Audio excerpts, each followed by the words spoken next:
7 steps to crush your sales in September. We are into a brand new month, and the reason why I'm doing this video is because we know already the vast majority of business owners, whether it's a small business, medium, or even a large corporation, will wing it this month, and they will say, hopefully this month will be better than last month. But we cannot go into yet another month with a hopefully strategy. The fact is that when it comes to the vast majority of businesses, sales managers, they are operating their business reactively. So whether you're a salon, whether you are a large corporation, whether you're starting out in business or been in business for 25 years, this video I put together as simple steps that you can follow, because at the end of the day, successful people when it comes to sales are proactive. Everybody else tends to be reactive.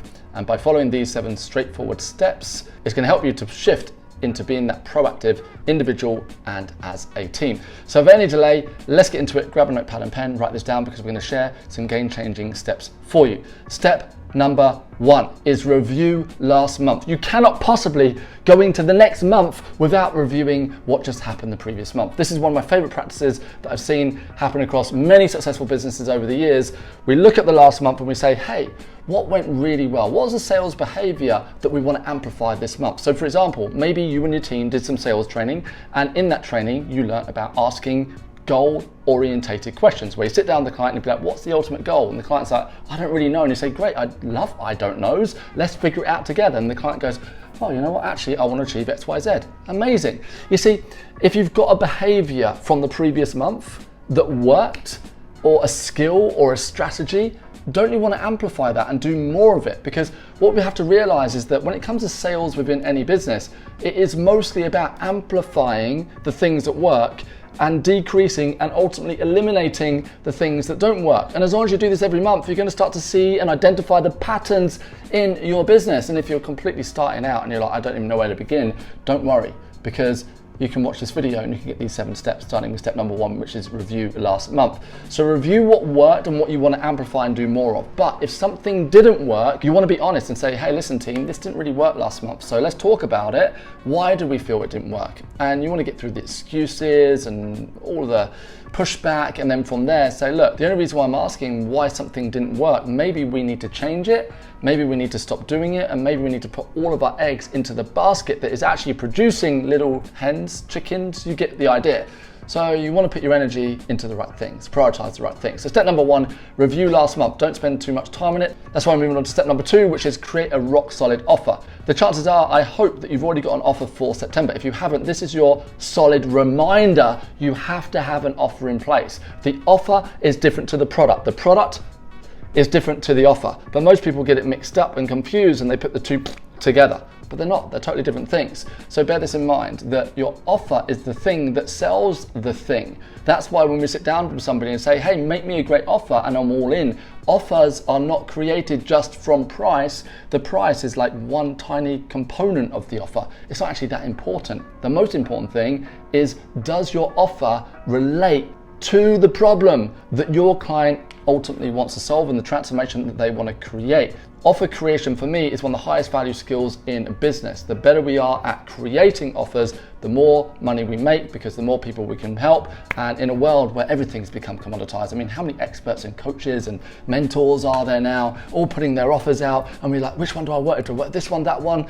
How do we know the good from the bad, the ugly, so on and so forth? And then you've got AI that's come along. So if you want to stand out in a crowded marketplace because you are a legit expert and you can create a genuine change and transformation in the life of your client, then you owe it to yourself and you owe it to your clients to put a solid offer out that is going to land with them. There's so much more that I want to share with you on offers, but I can't do it because it's just a quick video.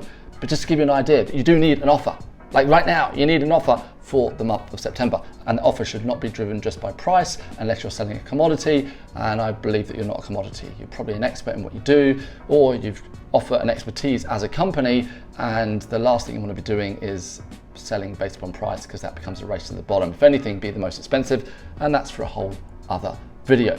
But number 3 is build a campaign, because once you've got an offer, then you need a campaign that's going to drive the offer. And if you haven't got a campaign, you need some kind of focus for the month. So maybe the campaign is something to do with that you're running masterclasses throughout the month, or you're doing a summit. I'm doing a summit this month. You're invited, by the way. Come through to my sales summit, where you're going to learn all of these things in a lot more depth. I'm bringing in the top sales experts in their field. some of them in the world, I would challenge, and they're going to be available to you during the summit. And that's the campaign that we're running all month. We're selling tickets all month. You see how it works? So what campaign are you doing? Because the thing doesn't sell the thing, you need an offer. But then you need to have a campaign to get people excited, because the person or the business that hosts the best party, and a campaign to me is bringing the energy up so you can educate, you can empower, you can inspire, because at the end of the day, the only reason why somebody doesn't buy is because they're not inspired, they're not empowered, their awareness, they just don't get it. They don't know why they even need to work with you. So that education and that empowerment really helps during a campaign. Then they get to buy into you, they get to buy into your business, so on and so forth. Step number 4, and this is such a simple one, but you do it in this order. So steps 1 to 3 first. Once you've reviewed last month and you've got an offer and you've built your campaign, then you can look at it and say, okay, what's the sales target for this month? And if you have a team, then you want to set a team for the target, then you can break it down individually, but have something. So many small business owners especially, they avoid setting a sales target, so they are quite literally avoiding the very thing that can help them be successful. It makes no sense. Write something down. Well, Pete, I don't even know where to begin. Well, start somewhere. Look at your last 3 months. If you've only been in business 3 months, look at your last 3 months and say, well, I managed to generate 3 grand one month, I did 2 grand another month, I did 5 grand. So, right, okay, well, let's look at, we'll do 5K, but then we start to reverse engineer it, which is the following step, by the way. But start with something and build from a target. When you set a target, that is when your mind can start to figure things out. When you don't set a target, then your mind can never get to work in the background in how to achieve a target, because you haven't set one. For me, I used to write down, I'm going to make £10,000 a month, and I did that every month for about 2 years, and I never came close in the first year to making that £10,000. I'd make 0, I'd make 100 quid, I'd make 300 quid, I had to go and get a job, but I'd still write down that target. And what I learned was that as I started to write these things down, my mind started to get a little bit more open to different ways that I could bring revenue into the business through legitimately making a change in my clients' lives. And guess what? I started to exceed that target and set bigger targets as a result. Same for you. Set a target. Start somewhere. Step number 5, if you have a team, involve your team today or as soon as possible. Bring them together, go through these steps together and work as a team. The more that the team feel involved in the process, the campaign for the month. Now, they don't need to write the campaign because that could turn into a whole disaster. Not saying that your team won't be able to add value, but the fact is that you do need some leadership to say, hey team, this is the campaign that we're going to be offering. How do we make this happen? How can we incentivize it? How do we make this fun? How do we make it exciting for all of us? And how are we going to make a real difference to our clients and our market along the way? The more involvement you get from the team, the better off you are going to be. Step number 6, now you've got your sales target, your team are involved. This is good news because now you get to calculate your daily lead generation and sales. Now you can do it as number of sales, you can do it as revenue, that's entirely up to you. Again, I have an entirely different video that I could share with you on calculating all of this, but just bear this in mind. By breaking it down per day and saying, actually, in order to hit this target, all we need to do is 500 quid a day or £2,000 a day or 100 quid a day. When I was starting out, just making 100 quid a day every day became my minimum expectation. And the cool thing was, within a short period of time, I started making £100 a day every single day in my business. And I would sit at my laptop and like, I haven't made that £100 today. So what can I do? What sales activity? Who can I reach out to? And not to sell them something, but who can I genuinely and sincerely add more value to? And it's amazing because it adds up to over £3,000 a month. You start to do the maths on it, and once you start making £100 a day, it gets easier and easier to make 200, 500, 1,000, so on and so forth. But no big promises in this video, it's just to bear this in mind. Number 7, now you've got your offer, you've got your campaign, you've got your team involved, you've got your sales target, you've broken down the day-by-day sales and leads. Guess what? Now you get to say, well, let's reverse engineer the sales behavior required. So what lead generation are we going to do? Are we going to reach out to past clients? Are we going to invite clients in for an evening? What are we going to do here? You see, this is the thing, is most of the time people try and put the cart before the horse, but you can't put the cart before the horse because it ain't going to go anywhere. What you need to do is do things in the right order, and when you do things in the right order, you're going to have the right process in place. And this is a straightforward process